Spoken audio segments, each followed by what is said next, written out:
What's up, everybody? Welcome back to the Martian MMA podcast. I am your host, and my name is John, and this week we are back with episode 77, where we will be analyzing and predicting the UFC on ESPN Plus 18 card headline by Jack Hermansson versus Chirrico-Muradov. This 13-fight card will take place in Copenhagen, Denmark, this Saturday, September 28th. The prelims to this event will start at 11 a.m. Eastern Time on ESPN Plus, featuring 7 fights, and the main card will start at 2 p.m. Eastern Time, featuring 6 fights.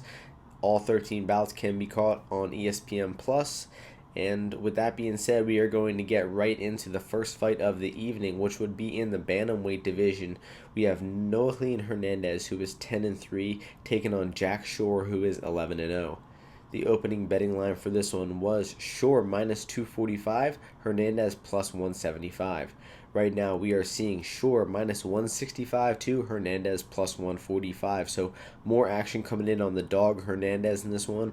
And I'm a bit surprised because Jack Shore is coming over from Cage Warriors, has fought some very good competition over there. He looks like a very well-rounded martial artist, and he definitely has a little bit of hype coming in to his UFC debut in this one. So I thought the line would be a little bit higher, but Hernandez is getting some respect, and to be honest, this is going to be a close fight. I think that on the feet is where it'll really be close because Hernandez is a very long, big bantamweight, but he has struggled with boxing defense in the past. In LFA, he was dropped a few times, and he definitely has problems with his boxing defense. He showed some decent takedown defense in LFA, but in his UFC debut against Marlon Vera, he made some mistakes grappling on the floor. He looked decent on the floor from time to time, but eventually he made some mistakes that ended up him getting armbarred by Marlon Vera. So that was not the best debut, even though he was... actually, no, he didn't get armbarred by him. He was outstriking Marlon Vera for the first maybe 5 or 6 minutes of the fight, and then eventually Vera landed some weird flying knee sequence, and Vera ended up in mount and landed some ground and pound, took the back of Hernandez, and got the rear naked choke. So it was kind of a weird sequence. Hernandez was looking good up until that point, but he got caught and he got tapped out. And I think that there's a similar chance that happens in this fight too, because sure, his striking is not very good. He also doesn't have the best boxing defense. He did get tagged with some left hands when he fought Vaughn Lee in Cage Warriors not too long ago. So I think that once Shore fights a really talented southpaw striker with some decent takedown defense, he should be able to suffer his first loss. But I don't think Hernandez is that guy, honestly. I think Hernandez's grappling IQ is a little too low for Shore. I think Shore at some point gets the takedown and probably advances position, maybe lands ground and pound, stays on top, or tries to hunt the submission as well. He is a finisher. When he gets top position, he does do good ground and pound, does chase submissions, does look to advance position, so he's very aggressive on the ground. And I think that Hernandez is bound to make a mistake at some point, but we have seen decent takedown defense from Hernandez in LFA, so we might see him make improvements from his UFC debut. He might come in here, stuff takedowns, and outstrike Shore on the feet, but I don't see that happening. I see the more likely path is Shore getting those takedowns, mixing it up, and winning his UFC debut in this one. So I'm going to pick Jack Shore to win by decision, but it's a tough fight in the betting window because he is a debutant, and you're paying minus 165. That's over 60% implied probability. It's a risk. I see why some people got in on Shore at maybe minus 135 or minus 140, which is where he was at the best at one point. But where that line is at now, I'm going to go with a pass on both sides. Don't think there's too much value on Hernandez either. So the pick is Shore by decision. Next fight takes place in the lightweight division. We have Mark Diakiese, who is 13-3, taking on Diakiese-Vanatta, who is 10-3-2. The opening betting line for this one was Diakiese minus 135 to Vanatta at minus 105. Right now we are seeing more action come in on Diakiese. He is now the minus 155 favorite to Vanatta at plus 135. So more action coming in on Diakiese's way. And at one point Diakiese was all the way down to minus 160 or so. There's a lot of action coming in on Diakiese, and I think it's the right side of things. I think that Diakiese made some massive improvements in his last fight versus Joe Duffy. Not the greatest win because Joe Duffy honestly just looked pretty awful in that fight overall. But I'd say Vanatta is struggling to make improvements. He came into the UFC, looked good versus Tony Ferguson on short notice, and then since then I think he's had a little bit of an underwhelming UFC career. He picked up that nice knockout over Makdessi. He Kimura Marcos Mariano in that last fight. But he lost decisions to Tamer and close, two technical strikers. He lost two draws, or, well, he didn't lose draws, but he drew with Bobby Green, drew with Matt Frevola, two less technical brawling type of fighters. So Vanatta's definitely underperformed from his initial expectations in the UFC. Diakiese bounced back from that 3-fight losing streak in his last fight versus Duffy, but that losing streak was not a good one. He looked to be making a lot of mistakes. He did not look to be nearly the fighter that we thought he was early in his UFC career either, but this fight should be a mostly a striking battle because I think that the two of them both have decent wrestling backgrounds, but I just don't think that either one of them will have a big enough advantage on the ground to really pursue the takedowns. I think Diakiese's takedown defense is getting better. It looked good versus Duffy, and Vanatta, I would say, has the better wrestling base of the two. He's very hard to hold down. Even a wrestler like Frevola wasn't really able to hold Vanatta down after getting the takedowns. So I think that both of them will avoid the wrestling, and it'll be mostly a striking battle, which I just think Diakiese has a little bit better technique. I think he uses his length better. Vanatta's got that weird style where he walks you down and with his hands down, and he looks to land unorthodox kicks. He doesn't really have a good style for winning rounds on the feet. He does not very high volume. He's kind of hittable with those hands low, doesn't have the best boxing defense. And he got hurt a few times versus Frevola when they fought. So I'm going to lean Diakiese's way in this one. I just think that he's the fighter making more improvements at this point in his career. He looked very good versus Duffy, as I aforementioned, and you might think that Vanatta looked good versus Mariano, but Mariano is one of the lowest skilled fighters on the roster, and we saw that last weekend on full display. So I'm going to lean Diakiese's way to get it done by decision, but again, I have a hard time paying that minus 155. That's over 60% implied probability. It's going to be a close striking exchanging type of fight. I could see the rounds going either way, and I could see the decision going either way. So it's a tough fight to bet on, but I'm going to pick Diakiese to get the decision. The next fight takes place in the women's bantamweight division. We have Macy Chiasson, who is 10-0, taking on Lena Landsberg, who is 9-4. The opening betting line for this one was Chiasson, the favorite, at minus 380 to Landsberg, the plus 260 underdog. And right now we are seeing Chiasson minus 420, Landsberg plus 335. So even more action coming in on the heavy favorite Chiasson in this one. At one point, Landsberg was actually at 4-1. So I really don't get why Chiasson just gets so overvalued in the betting lines. Honestly, I think that people really are high on her. She's been over a minus 500 favorite in now 3 fights in a row. She'll probably close at minus 500 around there too. So I see why the people are betting her in this spot, but just at that implied probability of over 80% or more, that's just not a very profitable long-term strategy for betting MMA. It's women's MMA. It's unpredictable. Lena Landsberg made huge improvements last fight, and Chiasson didn't even look good that last fight. She got taken down early versus Sarah Moras. She got held on bottom for 4 minutes versus Moras. Eventually was able to escape that position, land good ground and pound, and possibly steal back the round, and then got on top in round 2 and did some damage and got the finish in that one. So she has great top control, good ground and pound. She's got decent submission abilities, but her striking ability, I'm still talking about Chiasson, is very underwhelming. She's very reckless on the feet. She kind of marches forward, throws power, just looking to get into the clinch and look to get those takedowns. She did pick up that KO victory over Mazzani in one of her most recent fights, but that's not a very impressive win.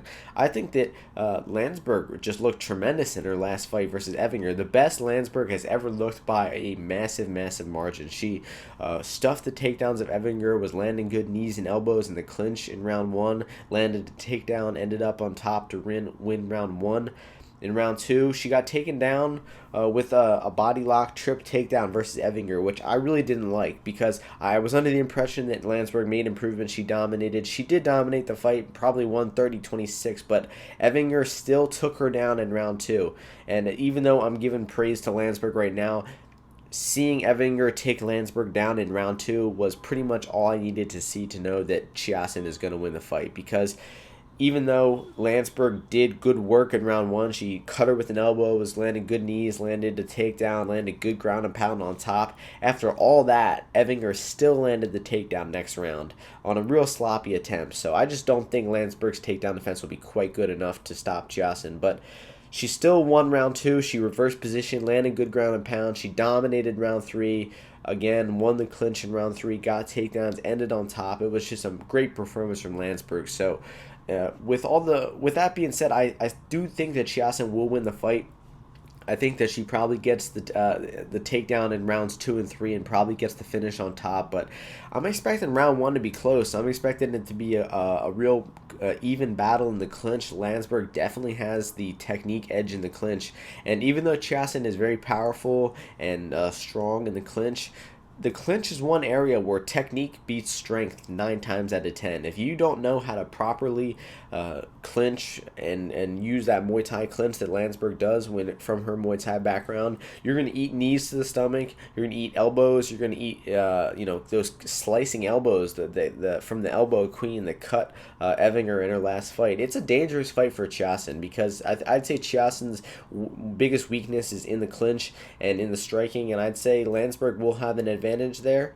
And with her improving takedown defense and her improving grappling overall, there's no way I would lay 4-1 on Chiasson. There's no way I would lay more than 2-1. It's just not a good strategy. I think that if you really want to lay that money down on Chiasson, I would either pick her inside the distance, maybe round 2, round 3 props, or look to live bet Macy Chiasson after round 1, because I'm expecting round 1 to be close. It should be pretty even in the clinch. You might even see Landsberg win round 1, and you should get a way better price on Chiasson after the close exchanges in round 1. So the pick is going to be Chiasson to get it done by second round TKO. I think she gets the takedown, gets the top position, and gets the finish, but I'm definitely cheering for Landsberg in this one. I like her Muay Thai style. She fights with a lot of heart. She's making big improvements, and I'm just overall unimpressed with Chiasson, and think that there's a lot of value on Landsberg. Haven't locked in a bet on Landsberg yet. It would be a small, half a unit value bet, but I still do think there's some value there. So the pick is going to be Chiasson, second round TKO, but it's going to be a close fight. The next fight takes place in the featherweight division. We have Giga Chikadze, who is 7-2, taking on Brandon Davis, who is 10-7. The opening betting line for this one was Davis, the favorite, at -180 to Chikadze at +140. Right now we are seeing Davis -150, Chikadze +130. So more action coming in on the dog Chikadze's way. Who knows if I'm pronouncing this guy's name right. We'll call him Giga. That's a little easier to nail over and over again. So Giga comes from a pro kickboxing background, has had a lot of experience over in Glory Kickboxing, fighting some pretty high-level kickboxers. But don't let that fool you into thinking that he has great MMA striking, because he doesn't. He does not at all. I have been extremely unimpressed with Giga's overall MMA game. Really underwhelmed by his striking, even in MMA. I mean, if you watch that Austin Springer fight on the Tuesday Night Contender Series on mute, and you don't hear the commentators mention his kickboxing pedigree over and over and over again, you would never expect that Chikadze is a kickboxing background. He wasn't effective on the feet. He had very low output. He was looking for single power shots like body kicks, and he wasn't having success. He was getting clinched up. He was getting taken down. He didn't have much skill off of his back. So I'm really unimpressed with Chikadze. And if you look at the fighters that Chikadze has fought and beaten, they have atrocious records. 0-1, 2-32. One of his most recent opponents had a winning loss record of 2 wins and 32 losses. A win over a 0-0 fighter, 0-1, 0-13, 1-10, 0-0. So every time he's fought a fighter with a winning record, which are Austin Springer and Gil Gallardo, he's lost. And he lost pretty decisively. So he's a complete can crusher. He's only in the UFC right now because Ali Abdelaziz is his manager. And with that being said, he's still given a favorable matchup. Brandon Davis is definitely one of the lower level guys on the featherweight roster. He's actually moving back up to featherweight after a brief stint down at bantamweight. I'm not sure why he moved back up. He looked to be doing pretty good at bantamweight, but I guess that weight cut was just too much for him. And Davis is not really the type of guy who's going to exploit Chikadze's weakness, which is the grappling, the takedown defense, getting off of his back. Davis is not really the type to pursue those offensive wrestling takedowns. He's more of a striker. He's got some big size for the weight class. He's super long, got good calf kicks, pretty decent boxing as well. In his last fight versus Kyung-Ho Kang, he was landing good calf kicks from the start. He was getting outboxed in round 1, slightly lost round 1 to Kang. Came back in round 2. Kang started to gas out. Davis was doing real good work with those leg kicks. Won round 2, but in round 3 the tides looked like they were turning. Looked like the momentum was in Davis's favor, but he just could not stop Kang's takedowns. Kang was kind of laying and praying in top position, but Davis just couldn't get off his back. Got taken down 3 times in that final round and lost the decision 2-1. So it was a close fight. He did a lot of damage on Kang's lead leg. He was competitive in the boxing with Kang, but he just came up short. So in this fight, I think that the experience that Brandon Davis has in the UFC and over good competition that he's fought in the UFC is going to be the main factor, because even though Chikadze comes from that kickboxing background and on paper he should be the better striker, I'm going to go out there and claim that Davis is going to be the more effective striker in this matchup because he understands the range of MMA better. He's more comfortable fighting in the range of MMA when you have to be worried about takedowns. And I'm just overall unimpressed with Chikadze's game. His striking is nothing to rave about. I don't see any area of striking where he's going to dominate Davis. I mean, he could counter-strike Davis coming into the clinch a little, or coming into the inside pocket a little recklessly. I just don't think he has that type of counter-punching skill. I don't think he can strike well moving backwards. I think that Brandon Davis is going to be attacking those leg kicks. He'll be very competitive in the striking. I'm expecting Davis to mix in the takedowns a little bit because he definitely does have the better grappling game. It's just you can't really rely on him to get those takedowns and get the top position and out-grapple Chikadze because he hasn't really done it before. So the pick is going to be Brandon Davis. I'm pretty confident in him. I'd cap him around -200. I'd say that there is some value on Davis -150. I mean, Chikadze is a low-level guy making his UFC debut. He's got a weak ground game. He's not an impressive striker. I think this is a pretty clear winnable matchup for Brandon Davis. I would be pretty shocked to see Chikadze get it done here. So the pick is going to be Brandon Davis to get it done by decision. The next fight takes place in the welterweight division. We have CR Bahaurzada, who is 24-7, taking on Ismail-Naurdiev, who is 18-3. The opening betting line for this one was Naurdiev, the favorite, at -170 to Bahaurzada at +130. Right now we are seeing Naurdiev -185 to Bahaurzada +160. Not too much action coming in on this fight. I'm sure there's two-way action coming in on both sides, but I think that where the line is set is very accurate.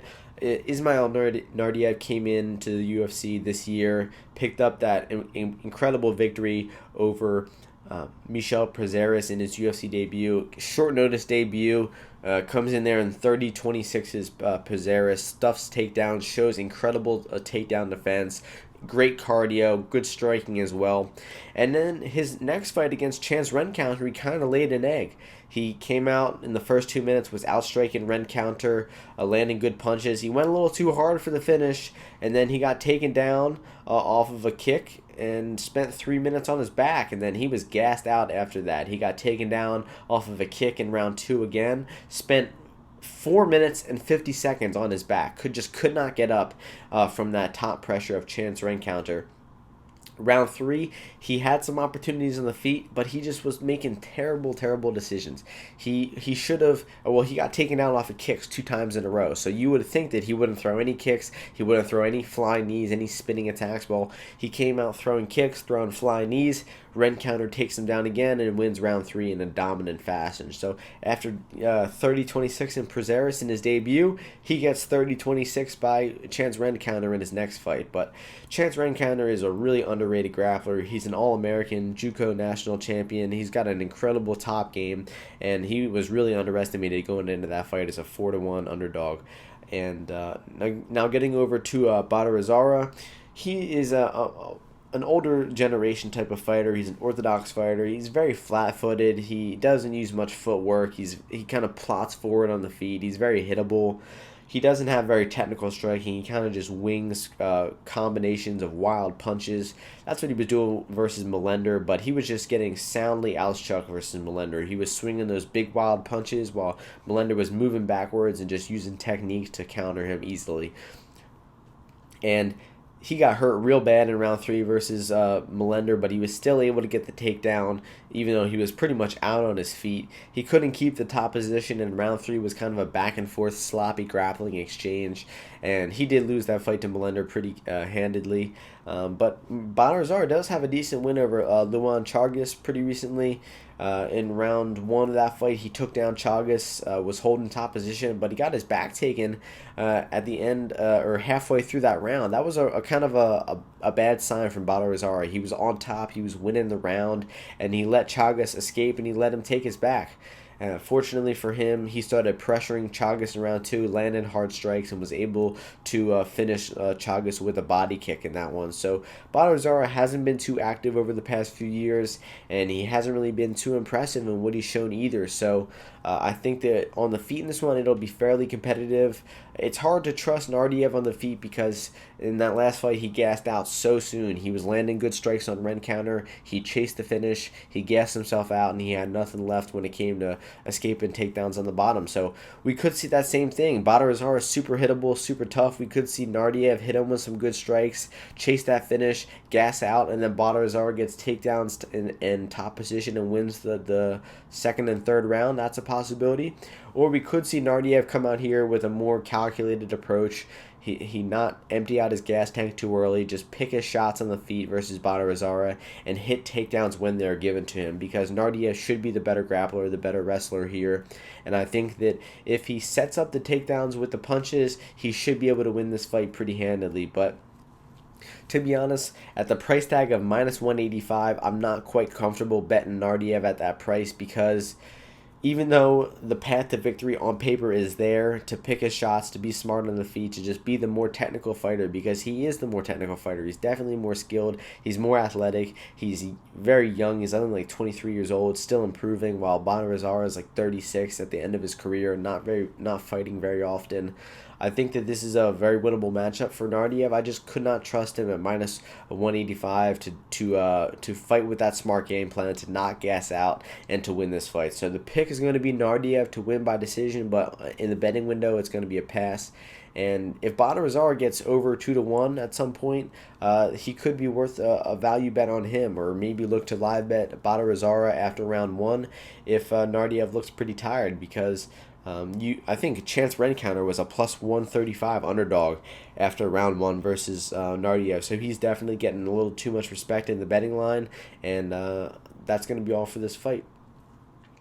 So the next fight takes place in the middleweight division. We have Alessio Di Chirico, who is 12-3, taking on Mahmoud Muradov, who is 22-6. The opening betting line for this one was Muradov, the that's right. Di Chirico was the -230 favorite to Muradov at +170. Right now, the line has completely flipped. We are now seeing Muradov -145 to Di Chirico at +125. So, congratulations to anybody who got in on Muradov at plus money. Plus money at all was immense value. If you got him at +170, that might end up being one of the best lines of the year, because I think this is a very good matchup for Muradov. He is making his UFC debut in this one. He's an orthodox guy. He throws a lot of kicks on the feet. He's got very heavy body kicks. I think he's actually knocked some opponents out with head kicks as well too. Don't quote me on that quite yet. I'm checking on his record right now. But he's a very well-rounded fighter. It seems like he wants to get the takedown most of the time. He definitely does his best work from top position. And I've seen some weaknesses from Chirrico lately in his fights that lead me to believe that this will be a relatively easy fight for Muradov. And Muradov is his most recent win, or he's on an 11-fight win streak, and his most recent loss was actually a fight that he was winning the first like 6 or 7 minutes of it, and then his shoulder got dislocated in like a weird exchange, and the fight was called off due to injury. So, his last loss isn't even too much of a legitimate loss. I mean, this dude has been beaten at stiff competition. He's fighting in some really good promotions over in the Octagon promotion, and I've been impressed with the level of competition he's faced. I've been impressed with his skills. He's very well rounded. He's got a really good wrestling base. He's got a lot of different takedowns that he can go to hit. And Chirrico, what a frustrating fighter, man. He's a southpaw. He throws some decent power strikes in the feet, but he's just super inactive. He does not throw enough on the feet. He had that win dangling in front of him versus Kevin Holland last fight, and he just could not go out there and take it. He won round 1 versus Holland, landed a good powerful elbow. It was a relatively uneventful round, but I would give that round to Chirrico. Round 2, he started to get outworked a little bit. Holland landed a takedown, was outstriking him on the feet. Chirrico did get back up to his feet, but the way Chirrico moves backwards to the cage is just not a good sign. He does not circle around the cage well. When he's getting pressured, he moves back in a straight line, and that's when I think Muradov is going to be able to get this takedowns. He's going to throw out a few strikes, get Chirrico moving backwards, and then shoot his doubles, his singles, his body locks, his trips. He's got I'm telling you, vast array of takedowns that he can go to. He's comfortable hitting all different types of shots, chaining them together. Really high-level wrestler Muradov is. And once he gets top position, too, he's got really good top position. I think that he's got better top position than Kevin Holland, and if Muradov is able to get Chirrico down, he will keep the top position this time. So, and just one more note about it's funny, dislocated shoulder. Kevin Holland dislocated his shoulder in round 2 of their fight last time, and in round 3, before the round started, the doctors were checking on his arm. They were doing all these tests to make sure his arm was okay. It was clear as day that there was something wrong with Kevin Holland's arm, and Chirrico showed no incentive, no initiative to chase the finish, to do any damage in round 3, and he lost the round. I mean, Holland had one arm, and he still just outstruck Chirrico, was able to avoid the takedown. It was just a pathetic performance from Chirrico, and I think that at minus 145, that's honestly a pretty good bet on Muradov. I warned you earlier about betting those debutantes like Shore. Even though the price might seem good, it is always risky business betting those debutantes. Great example. I was pretty confident in Askar Askarov last week. Was really impressed with him. Thought he was going to go in here and outgrapple Marino, but in his UFC debut, he proved that UFC level competition is just another animal, and he had a very competitive fight that he probably lost versus Brandon Marino. Luckily, I got the draw and got the bets refunded, but you always got to be weary betting those debutantes. Even though I think that Muradov will get the takedowns, will outstrike Chirrico on the feet, and while it's there too, he should be pretty safe wherever this fight goes, pending that power shot, that power punch elbow of Chirrico. I think Muradov should win this fight. So the pick is going to be Muradov to get it done by decision. And the last fight on the prelims, also in the middleweight division, we have Alen Amedovski, who is 8-1, taking on John Phillips, who is 21-9. The opening betting line for this one was Amedovski, the minus 190 favorite, to Phillips at plus 150. Right now, we are seeing Amedovski minus 130 to Phillips plus 110. So more action coming in on the dog Phillips in this one. And it's a close fight. I see why the people came in that early action. I honestly think that Phillips gets a little too much credit in the betting lines. I mean, he was plus 100 versus Marshman. It was a close fight on the scorecards, but Marshman is a very tested UFC guy, and Phillips was still a very close in the betting lines with him. I mean, he was really close. I mean, he closed as the favorite, actually, versus Charles Byrd, which is actually pretty laughable looking back on how that matchup went down. So starting things off with Phillips, he's a low output boxer. His game is straight boxing. He doesn't throw kicks. He doesn't hit takedowns. He doesn't. It looks like he doesn't train wrestling or jiu-jitsu at all. This guy has got seriously one of the worst ground games in all of the UFC. He can't stuff a takedown. He can't get off his back. No idea what sweeps or submission is. No disrespect to the guy. It's just his skills are clear as day that he is a boxer, and he wants really no other business to do with MMA besides throwing hands. And most of his fights were fights in Wales against low-level competition where the guys were just basically like glorified bare-knuckle boxers getting into an MMA cage. So that's where a lot of his experience comes from. And in the UFC so far, he's 0-3, and I have no idea, no clue, makes no sense why he's getting a fourth fight after 3 losses in a row, looking uninspiring in all 3 of them. Maybe it's because his last fight was a close decision versus Marshman. It could have gone either way. And it probably could have gone to Phillips because he did do the more damage in that fight. He did drop Marshman at some point, but it was just such a low level, low output boxing match that you can't really be upset with the scorecards in that one. I think maybe 10 punches landed all fight between these two guys. And these guys were talking a bunch of shit before each other. They were both from Wales. They were going to talk about who's the real Welsh, badass boxer. And then they go out there and throw 10 punches the entire fight. So I'm super unimpressed with Phillips. I mean, Amedovski, not much better, honestly. His UFC debut, he did nothing on the feet versus Jocko. I mean, his path to victory was landing some hard punches on the feet versus Jocko, because Jocko was certainly going to be the better grappler than him. Every single round started on the feet. Amedovski did nothing, didn't throw anything, got taken down, got dominated on the canvas. Jocko looked like a minus 1,000 favorite out there.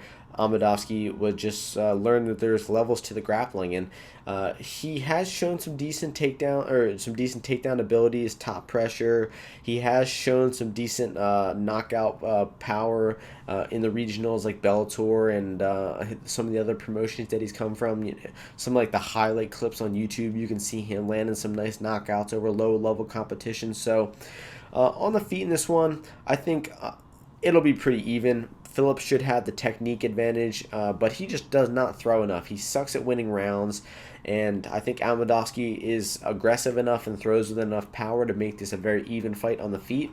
On the ground, Amedovski should have a very big advantage, but we have not seen him hit takedowns in the UFC. We've seen him do it maybe back in 2015. I think he did it versus one of his opponents, Samurako. I wrote down some notes. I mean, he can hit takedowns, stay on top, and win the fight.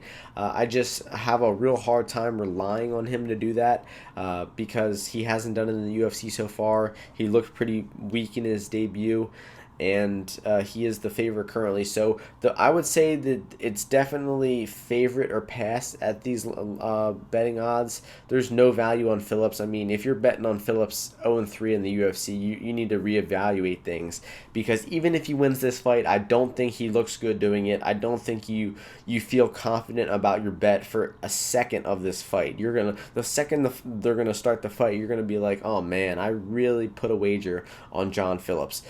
So I would probably pass on this fight overall. If you're betting a side, the side would be Amedovski, and maybe look to live bet it. That would be a better spot.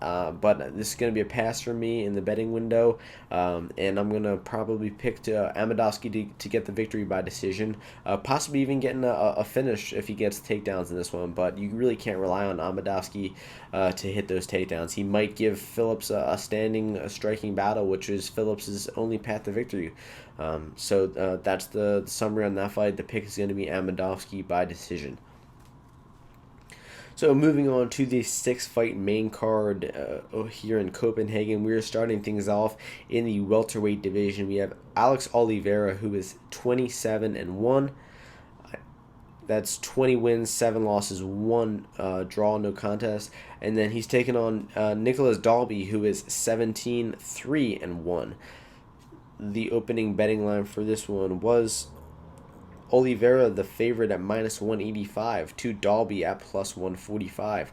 Right now, we are seeing Oliveira minus 140 to Dalby at plus 120. So more action coming in on the dog Dalby's way, and the early action came in on Oliveira, and then Dalby was around plus 160, 165 for a while, which is just an incredible line. I'm actually really jealous of the people who got in on that line at that price.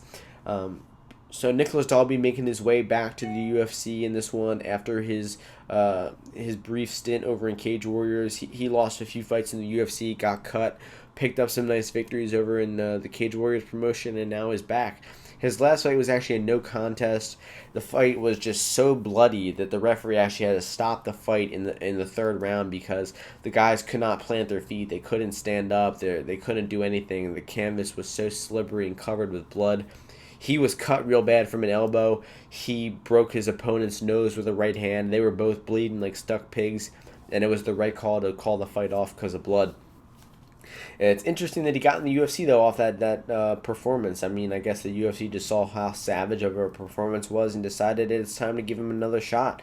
And rightfully so. I mean, he's a well-rounded martial artist. He's got some skill in the feet striking, and I think he really does his best work getting takedowns and top position. He's been scheduled for five rounds multiple times in a row. He has he got a finish over Lahore in round 4. He's knocked out opponents Allegrati with a head kick. He's gotten ground and pound TKOs. I mean, I'm really impressed with Dalby. He's really made some big improvements over the past few years. And Oliveira, I say, hasn't really made improvements. I mean, this guy's kind of stagnant in his growth. He fights, even though he's an unpredictable type of fighter, he does crazy things out in the octagon. He's got some predictable personality traits to his fighting. I mean, he's a fast starter. He usually comes at you in round 1 trying to take your head off, trying to get that knockout. Comes out wild with that hands low, kind of karate type of style. But he does throw with massive power. You have to respect that power, especially in his punches. I mean, he knocked out Carlo Pedrozzoli in like 30 seconds with his punches. But when it comes to the cardio in rounds 2 and 3, when it comes to the takedown defense, so when it comes to sometimes the getting off of his back on the ground, that's where Oliveira struggles. He usually starts real fast, has a good round 1, and then it drops off like he did versus Gunnar. Had a real competitive round with Gunnar, was able to actually escape his back attack of Gunnar Nelson, which was really impressive, land good ground and pound, probably win the round. Ending on top, landing good ground and pound in the last half of that round. Round 2, he got taken down, though. He got mounted, smashed with an elbow, and then he gave up his back and got rear naked choked. So I really think that the biggest advantage in this fight will come by way of the grappling of Dalby. I think that the best strategy from Dalby would be to withstand that early storm of Oliveira, hit those level changes when they're available, look to tire Oliveira out and to take him into the later rounds where Dalby will no doubt have the better cardio. Talking about a guy who's been scheduled for 25 minutes multiple times in a row in pretty decent competition over in Cage Warriors, and versus Oliveira, a guy who is just notorious for gassing out. I mean, he gassed versus Yancy Medeiros. He gassed out versus Gunnar Nelson pretty badly. I mean, he was able to get that victory over Carlos Condit in between those fights. That was a nice victory by way of submission. But I really think that we're going to see a pretty distinct grappling advantage from Nicholas Dalby in this one. I think that he will hit the takedowns. He will probably keep top position on Oliveira. We might even see a submission from Dalby in this one, but I'm actually going to pick him to get the submission. I think that the top pressure, the ground and pound will be too much of Dalby, and eventually Dalby will get that submission or that ground and pound TKO on the ground somewhere. Cowboy's path to victory is getting that round 1 knockout. I mean, he starts real fast in round 1, as I mentioned. He's got massive power, and I think that on the feet it should be somewhat competitive. Dalby has well-rounded striking. He's got good defense and everything, but I would say that would be the area of MMA where they are most evenly matched. When it comes to the wrestling and the grappling, and the cardio, that's where Dalby's going to have that big advantage. So unless Oliveira gets the first round knockout, I'm picking Dalby to I'm going to go with a third round TKO from top position, ground and pound finish in this one from Dalby. And if Dalby is anything anything better than minus 200 after round one in the live lines, I would say that Dalby's a good bet. So Dalby's going to be my underdog pick to get the victory. The next fight takes place in the light heavyweight division. We have Ovince St. Preux, who is 23-13, taking on Michal Oleksiejczuk, who is 14-2. The opening betting line for this one was Oleksiejczuk minus 210 to OSP at plus 160. Right now, we are seeing Oleksiejczuk minus 240 to OSP at plus 200. So we'll call him Michal for now instead of pronouncing the 7 syllables in Oleksiejczuk every single time. I like Michal in this fight, although I would not bet him at his current price, and because it comes down to OSP has about 3 minutes of grappling in his gas tank. I mean, he came out strong versus, Krylov came out strong versus OSP, was throwing a lot of strikes, trying to knock OSP's head into the 4th row. OSP was level changing. He hit 3 or 4 takedowns in round 1, was not able to keep too much top position, but at one point he was able to pass half guard, then get the mount on Krylov, and Krylov recklessly got back to his feet. He turned his back and might have gotten himself choked out, but he escaped that position, started hurting OSP on the feet, and even Krylov got the takedown, ended up taking the back of OSP, softened him up at ground and pound, and getting the rear naked choke. So it really turned the tides. I mean, OSP is no doubt about it the better grappler than Krylov. He tapped him out 5 years ago. He was out grappling him early, but his cardio drop off is so steep that Krylov, the guy who is primarily a striker, was the one hitting takedowns and was the one taking the back and getting the choke on OSP. So OSP is certainly a declining fighter. His striking is absolutely abysmal at this point in his career. I mean, he's lower than average. He's very slow on the feet. He's super hittable. He got completely outstruck by Reyes when they fought. And if this fight is on the feet, I think Oleksiejczuk will be boxing the fuck out of OSP, probably knocking OSP out if it stays on the feet for a long period of time. But from what we've seen of Oleksiejczuk, I would not be, from what we've seen of him in the UFC, I should say, I would not be confident laying that 2-1 chalk on him to stuff those takedowns of OSP, because for those 3 minutes, OSP is still a good grappler. He can hit takedowns. He can advance position. He can stay on top. He can possibly submit you. But you really have to have that good takedown defense, that good defensive grappling to withstand that early storm. And I'm not quite sure Oleksiejczuk has that defensive grappling. I mean, if you we're going back to 2015 here, and this was, I think, when he was like 20 years old. Oleksiejczuk is crazy young. He's only 24 right now. So, but back in 2015, he took on an opponent named Thomas Jazanowski, and for the first maybe 7 or 8 minutes of that fight, he was taken down multiple times. His takedown defense did not look very good. He did not have good get-ups off of his back, and I was super unimpressed with his takedown defense in those fights. Now, that was 4 years ago. That was when he was only 20 years old. He's 24 now. He's got the UFC experience under his belt. And that's 4 years is a ton of time to improve your takedown defense. And I do think that Oleksiejczuk will be able to withstand that early storm, will be able to keep the fight standing after a few minutes, and then eventually start to outbox OSP, eventually landing that knockout punch like he did versus Antigulov. Antigulov just came at him desperate, shooting those shots, and Oleksiejczuk just easily countered, knocked him down 3 times, and finished him. Oleksiejczuk is probably the gonna win this fight pretty comfortably, but I just would not lay that 2-1 chalk on him. If you have access to the live betting lines, like in the middle of the round, once it hits that maybe 2.5 minute, 3 minute mark of the round, and if Oleksiejczuk is still on his feet, not on his back, slam that line, because OSP's got no cardio after that 3 or 4 minute mark. He's not going to be able to do any damage, not going to be able to take downs, not going to be able to keep up that pressure and pace that he does in the first 3 minutes. So if Oleksiejczuk is off of his back at the 3 minute mark of this fight, I see him getting the knockout before the third round, honestly. So the official pick is going to be Oleksiejczuk to get the second round knockout. I'm going to go ahead and pass on his money line. Hopefully I can maybe snipe that live line if OSP has a good round 1. But that's going to be the pick. Michal, second round TKO. The next fight takes place in the light heavyweight division as well. We have Ion Cutelaba, who is 15-4, taking on Cutelaba-Roundtree, who is 8-3. The opening betting line for this one was Roundtree, the favorite, at -140, to Cutelaba, the +100 dog.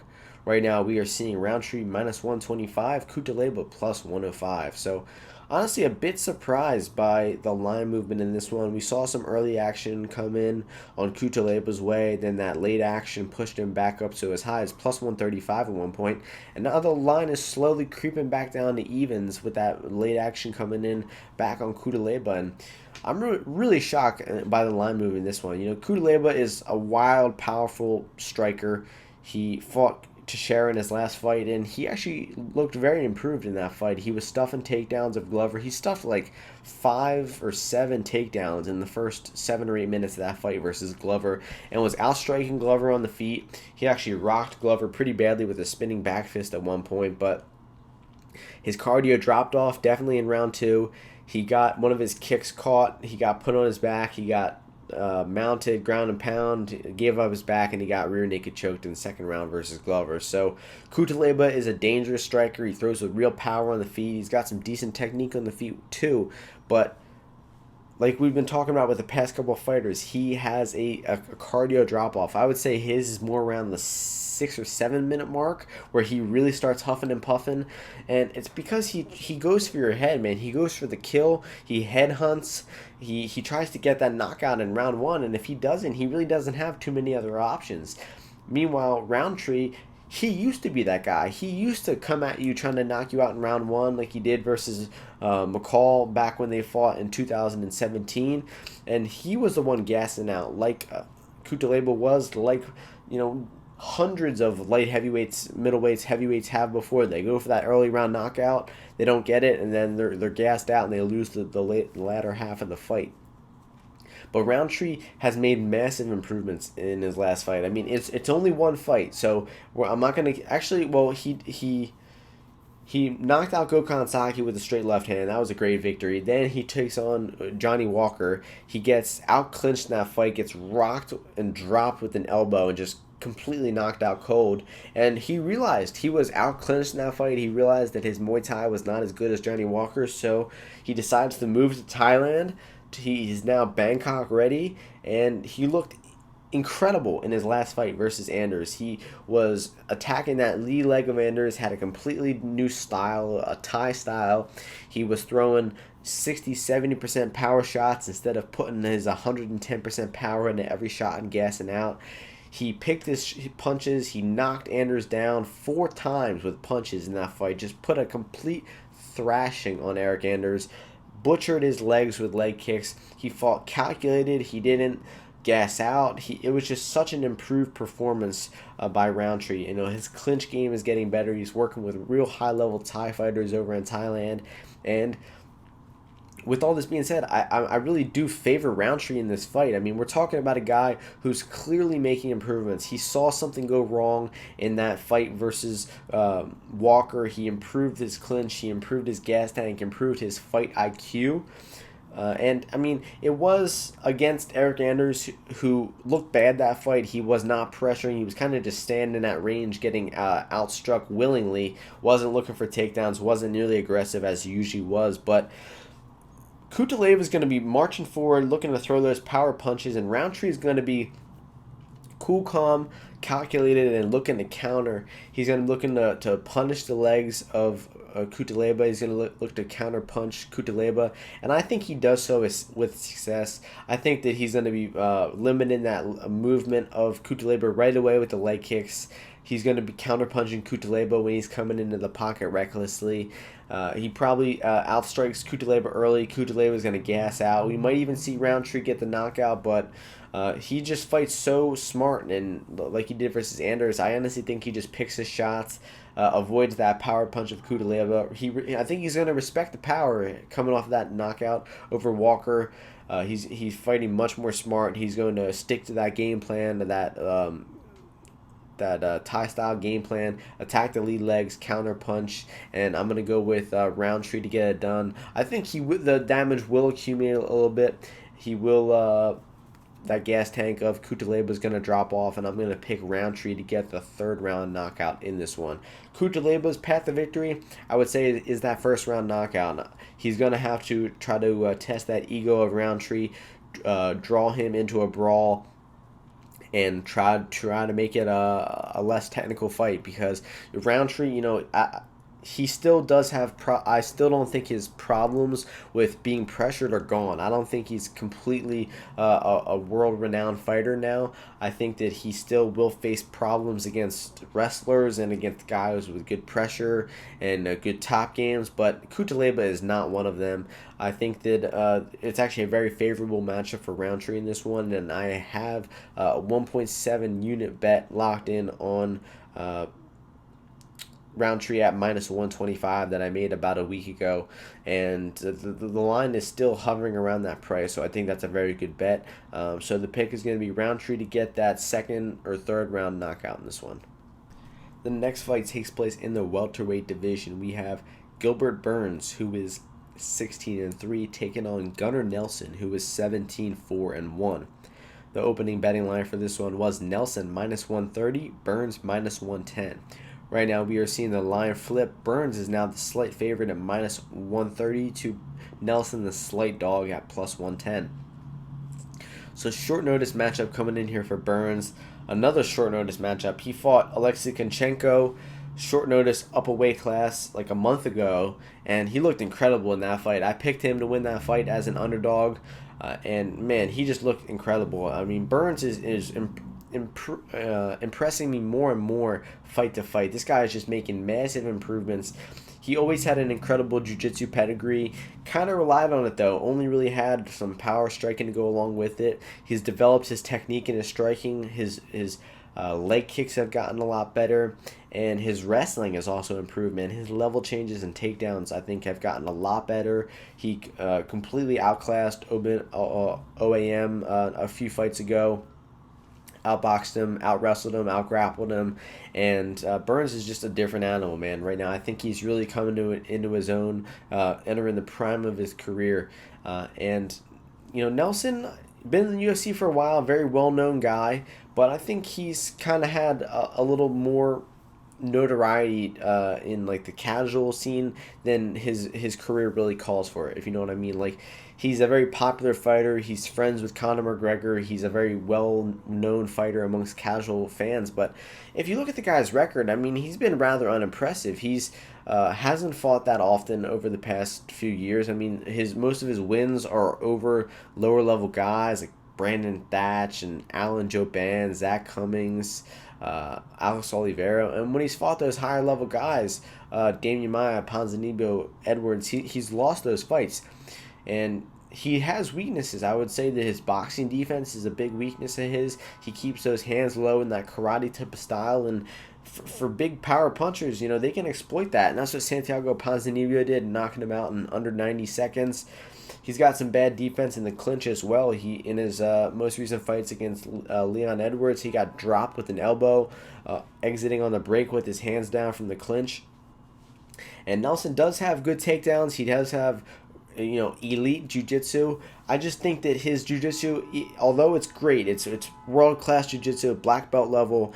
You're talking about Burns, who has got multiple pedigrees on his black belt, who competes in jiu-jitsu regularly, in addition to his fighting career, who has out-grappled some high-level grapplers in MMA, like Konchenko last fight. Konchenko was having great takedown defense, has stuffed all of the shots in the UFC so far against natural welterweights, and then Burns comes up, a guy who spent most of his career at lightweight, goes up to 170 and out-wrestles Konchenko, who's got an incredible defensive wrestling game.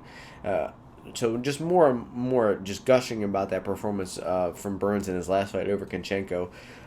Nelson did come back in round 3 after getting outstruck in rounds 1 and 2 versus Edwards. He got the takedown. He ended up in mount and won the round in mount. He just didn't do much with it. I mean, he had an extremely dominant position. He was down 2 rounds to nothing. He needed to get a finish or do some real damage with that mount, and he just didn't. Just very little initiative shown by Nelson in that one.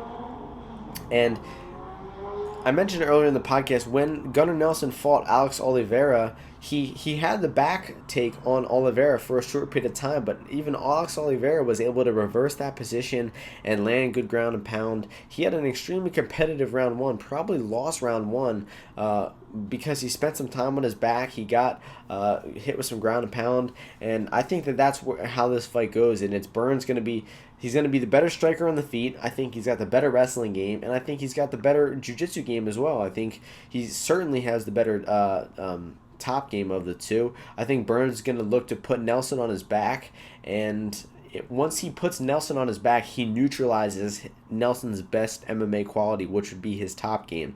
His bottom game is nowhere near as good as his top game, and if Burns pursues the takedowns, he will probably get them, put Nelson on his back, and he will make Nelson pretty much useless. So I give Burns the advantage everywhere in this fight. I think he'll be the better striker. He throws in more power. He's got the more technical wrestling, and he's got the better jiu-jitsu of the two.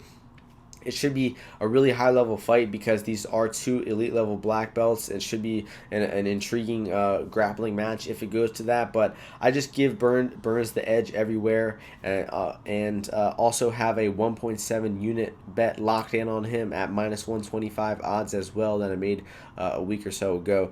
So the pick is going to be Burns to get it done by decision. Although I should mention that Burns' last fight, it was the short notice fight versus... Konchenko. He won rounds 1 and 2 of that fight very easily, and he kind of took round 3 off, sort of like Edwards did a little bit versus Nelson. So if he does that here, maybe Gunnar Nelson will have learned from his loss, his most recent loss, and if he gets that top position, or if he's losing rounds 1 and 2, he might go for the kill in round 3 a little more. So Burns better not do that this fight. He can't afford to take round 3 off versus all of his opponents. I don't think that's a good long-term strategy. I think he'll be a little bit better prepared for this fight. I think he actually had like 3 or 4 weeks to prepare for this fight.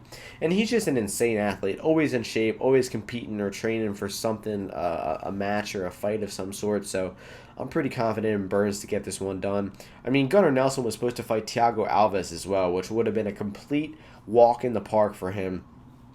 And he probably wasn't even training that hard for that fight because he would have just easily beat Thiago Alves. And all of a sudden now he's got a way harder matchup. He went from a -500 favorite to now he's a +105 underdog. So a big change in things for Nelson. And I think that really plays into Burns' favor. So the pick is going to be Burns by decision once again. The next fight takes place in the lightweight division, the co-main event of the evening. We got Mark O. Madsen, who is 8-0, taking on Danilo Belluardo, who is 12-4. The opening betting line for this one was Madsen, the favorite, at -400 to Belluardo, the +280 underdog. Right now we are seeing Madsen -700 to Belluardo at +500. Wow. So quick initial thoughts. Madsen is way too high right now. -700. You people are crazy for betting him.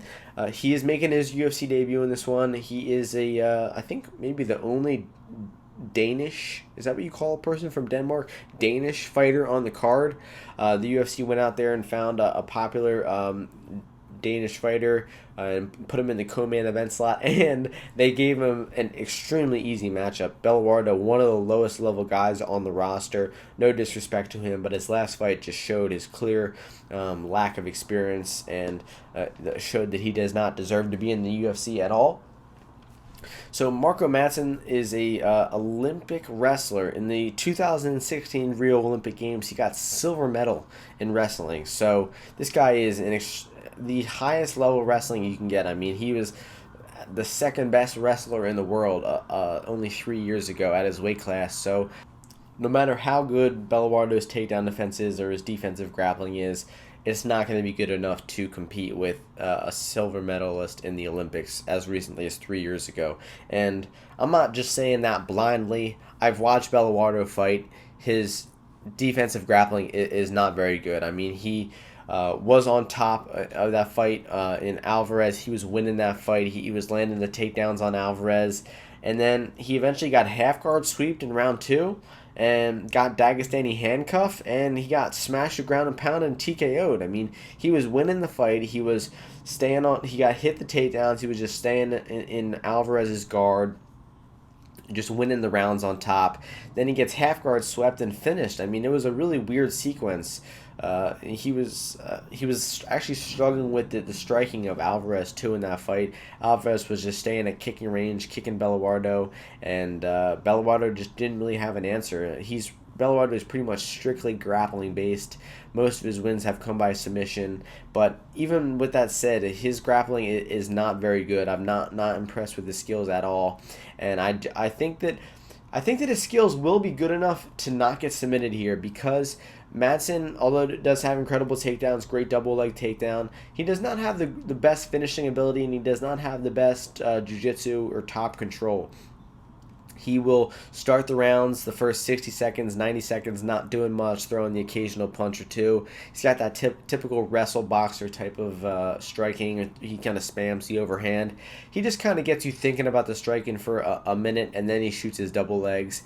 He has got a great double leg, I mean, as he should, Olympic level wrestler, and that's what he's going to do here. He's going to fool around with Belluardo on the feet for a minute, get Belluardo thinking about the striking, and then blast that double, put Belluardo on his back. And he's always looking to advance. He's always looking to ground and pound or go for a submission. He's never really thinking too heavily about top control, though. So I think Belluardo will have the scrambling ability, the sub-defense to make this fight not a complete blowout. And that's why I said it's minus 700 is ridiculous. Because I think Belluardo will maybe stuff a takedown or two. He will maybe get back to his feet once or twice from the grab after he gets taken down. I think that he will be good enough to not get his back taken or get submitted or finished in any type. I'd say Madsen's best chance at finishing would be getting mount and would be ground and pound TKOing him, kind of like Alvarez did last fight. But I don't think Madsen will submit Belluardo. I don't think that Madsen really has the jiu-jitsu pedigree to do so, but would not be totally surprised because he's just got such great top game that he could get a back taking, could get the choke if that comes to this. But I don't give Belluardo much of a chance in this fight, although I do think the odds are a bit wide. Not quite wide enough to the point where I think Belluardo is worth the value bet. But I'm going to pick Madsen to get it done by decision. I just have not seen enough finishing ability from him to make me think that he's going to go out here and make a statement. It's always possible he gets the finish. It's always possible he gets that dominant position, unleashes it. I just don't think it happens, and I think he puts on a show for his big Danish crowd. Should win a very dominant decision. I'm going to go with Madsen to win a 30-26 decision. And in the main event of the evening in the middleweight division, we have Jack Hermansson, who is 20-4, taking on Jared Cannonier, who is 12-4. The opening betting line for this one was Hermansson, the favorite, at minus 210 to Cannonier at plus 160. Right now, we are seeing Hermansson minus 245 to Cannonier plus 205. So, more action coming in the favorite Hermansson's way in this one, and rightfully so. Both of these guys are improving a lot fight to fight. Cannonier dropped down from heavyweight to light heavyweight to middleweight, and he's looked better and better at every weight class. I mean, he was really coming into his own, picking up that knockout victory over Branch, picking up the TKO victory over Silva in his last fight. Incredible victory, TKOing Anderson Silva in the first round with a leg kick nonetheless too. And we'll start with the Branch fight versus with Cannonier here.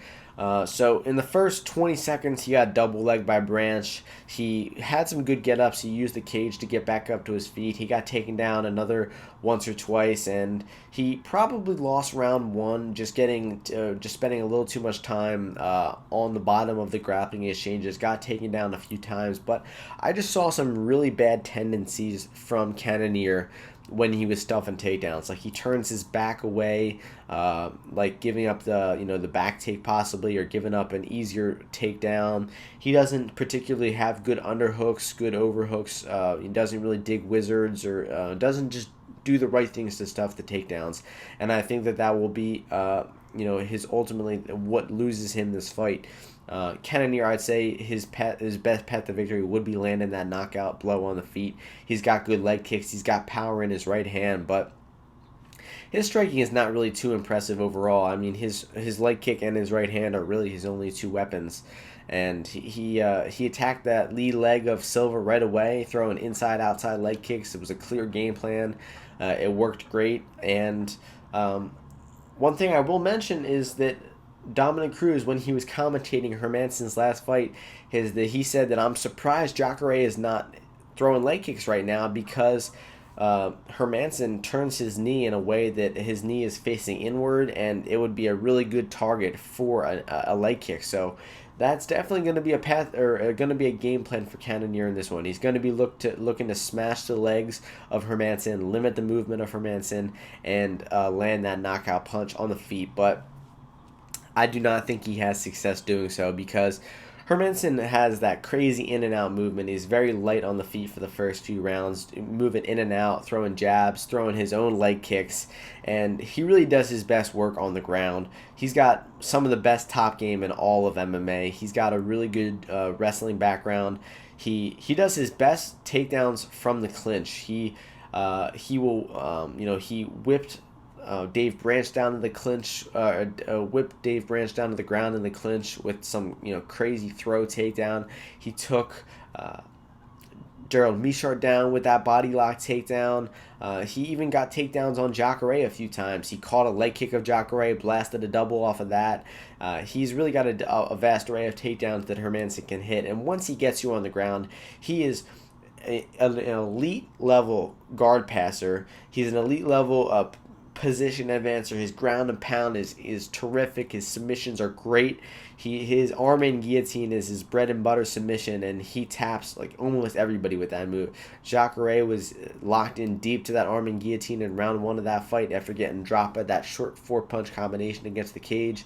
And Jacare was probably one of the only guys in the UFC who would be able to defend that choke. Like a 5th or 6th degree black belt, one of the best credentialed grapplers on the roster, and he did all the right things, and he defended that choke expertly of Hermansson. But 99% of the people on the UFC roster who are in that choke tapped that choke, and he's gotten a lot of submissions with it before. I mean, I think he's hit it 2 times in a row versus Mearshart and versus Branch, and it was going for a third there, but it didn't quite work out. But just the skills he showed in that Jacare fight, man.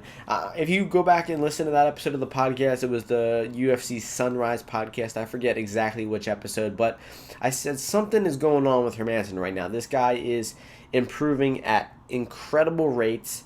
Even though I can't identify a clear area where he has an advantage in this fight, I didn't think that he would be the better striker or the better grappler than Jacare. I was still picking Hermansson. I just had this faith in Hermansson. I had this faith in his momentum that he had, that he would come out there and put on a crazy performance and get the win somehow, which I usually don't do. I usually will go by the tape, and I will have a clear path to victory in mind, and I'm not going to make a pick unless I have a path to get to that victory. But Hermansson, I made the exception for. I said, I don't know why, but he's winning this fight. And that's exactly what he did. He came out and he looked improved. He was outboxing Jacare. He was doing good work in the clinch with the knees. He was getting takedowns on Jacare.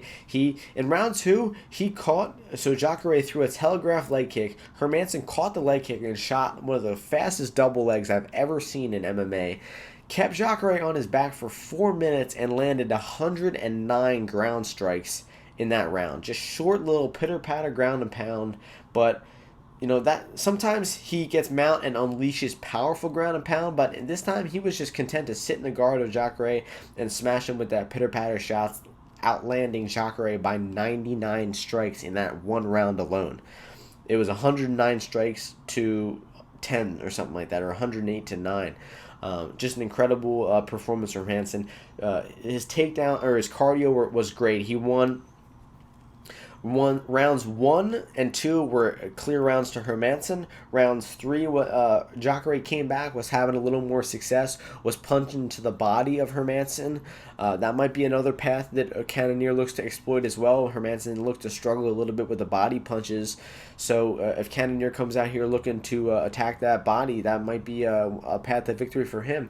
But round 4, Hermansson comes back, wins round 4, and round 5 was a close back and forth round, but I honestly gave that round to Jacare. I thought he did the more damage, was landing some harder strikes, and even though Hermansson hit the takedown in the last 20 seconds and ended the round on top, I gave that 5th round to Jacare. So it was a 3 rounds to 2 fight for Hermansson. Maybe that round 2 even being a 10-8 for Hermansson. But even though it was kind of close in the rounds, it was a pretty dominant performance. Hermansson was in control for most of the fight. He looked incredible. He really looked like an elite level fighter for the first time in that performance, and I was happy to call the prediction on that one. Like I said, I didn't know how he was going to do it, but he came out there and showed improvements that weren't on tape. He showed really fast boxing, and he showed good straight punches, good work in the clinch with the knees, and I think that this is a good matchup for him. I think that Hermansson is able to avoid the light kicks and the power punches of Cannonier. He's able to get the takedown on Cannonier, and once he gets the takedown, I think that he will style on Cannonier on the ground. We've seen Cannonier out-grappled before by Glover Teixeira. We saw Dave Branch take him down multiple times, and you saw what Hermansson did to Branch. So I think that Hermansson comes out here. He'll probably look to get that body lock, look to get those trip takedowns, like the body lock trip or inside-outside trip, and probably advance position, go side control to mount, land heavy ground and pound, possibly getting a rear naked choke, ground and pound TKO, or his patented arm and guillotine. The pick is going to be Hermansson. I think that his top pressure and his pace wears on Cannonier. Cannonier's first 5-round fight, I think it's gonna show that Hermansson's got that 5-round experience. I think that the pressure gets to Cannonier, and by round 3, we are going to see a stoppage victory from Jack Hermansson. So with this one, I'm going to go with a 3rd-round rear naked choke victory for Hermansson in this one to get it done in the main event. So really looking forward to this card, man. It starts nice and early, 11 a.m. Eastern Time, with the main card starting at 2 p.m. Eastern Time. 13 great matchups going down in Copenhagen, Denmark. Not too many bets for the card locked in so far. I'm eyeing a play on Brandon Davis for probably 1.5 units. Eyeing a play on Diakiese too, but I'm probably going to pass on that. Eyeing a play on Muradov, Amedovski, all these guys I'm thinking about playing. Dalby, I might play him pre-fight, but I probably will wait to that after round 1 if Oliveira gasses out. Same thing with McCall. I'll probably look to live bet him after round 1. I got that 1.7 units on Gilbert Burns and on Roundtree at -125. And no bets so far on the co-main or main event, but that's all possible to change. If you want to see my official bets, I will put them out on Twitter before the event starts or on Bet MMA Tips. You can check me out there at Martian MMA. I am at UFO UFC on Twitter. That is at UFO_UFC on Twitter. You can check out my final bets there, and that is going to do it for this episode of the podcast. It's been episode 77. Thank you to each and every person who listened to the podcast, and I will catch you all next week before UFC 243. Peace.